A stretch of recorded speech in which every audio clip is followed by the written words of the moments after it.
Welcome to easy movie chance. నేను మీ ప్రియా. అందరికీ నమస్కారం. ఈరోజు టాలీవుడ్ రౌండప్లో జూనియర్ ఎన్టీఆర్ తొలి బాలీవుడ్ మూవీ వార్ మీద నందమూరి చాలా ఆశలు పెట్టుకున్నారు కానీ వారి ఆశలు ఫలించనట్లే. తారక్ హిందీలో మార్కెట్ పెంచుకుంటాడని, తెలుగులోనూ ఈ మూవీతో సత్తా చూపిస్తాడని అభిమానులు ఆశించగా రెండు రకాలుగా నిరాశ తప్పలేదు. తెలుగు హక్కులను 80 కోట్లకు పైగా రేటు పెట్టి కొంటే అందులో సగం షేర్ రావడం కూడా కష్టంగా ఉంది. తొలి రోజు తర్వాత వార్కు తెలుగులో వసూళ్లు తగ్గుతూ వెళ్తుంటే హిందీలో మాత్రం నిలకడగా వసూళ్లు వస్తున్నాయి. డే మెనస్ 1 హిందీలో 29 కోట్లు కలెక్ట్ చేసిన ఈ చిత్రం రెండో రోజు 35 కోట్ల దాకా రాబట్టింది.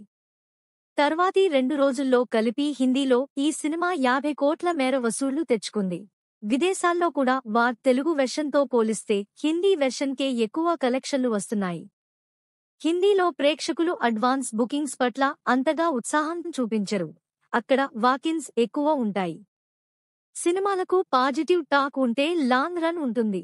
మన దగ్గర ప్రేక్షకులు ఎగబడ్డట్లు అక్కడ ఎగబడరు. తొలి రోజు, తొలి వీకెండ్లోనే సినిమా చూసేయాలన్న ఉత్సాహం ఉండదు. సినిమా బాగుంటే ఎక్కువ రోజులు ఆడుతుంది.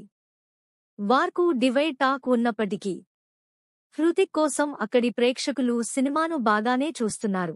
అయినా సరే ఈ సినిమా నష్టాలు మిగిల్చేలాగే కనిపిస్తోంది. భారీ బడ్జెట్ పెట్టడమే అందుకారణం. నెక్స్ట్ టాలీవుడ్ రౌండప్లో ఇంకో సినిమా గురించి మాట్లాడుకుందాం. Thank you for watching. మీలో చాలామంది నా వీడియోస్ చూస్తున్నారు కానీ సబ్స్క్రైబ్ చేయట్లేదు. సబ్స్క్రైబ్ చేసి కింద బెల్ ఐకాన్ క్లిక్ చేయండి.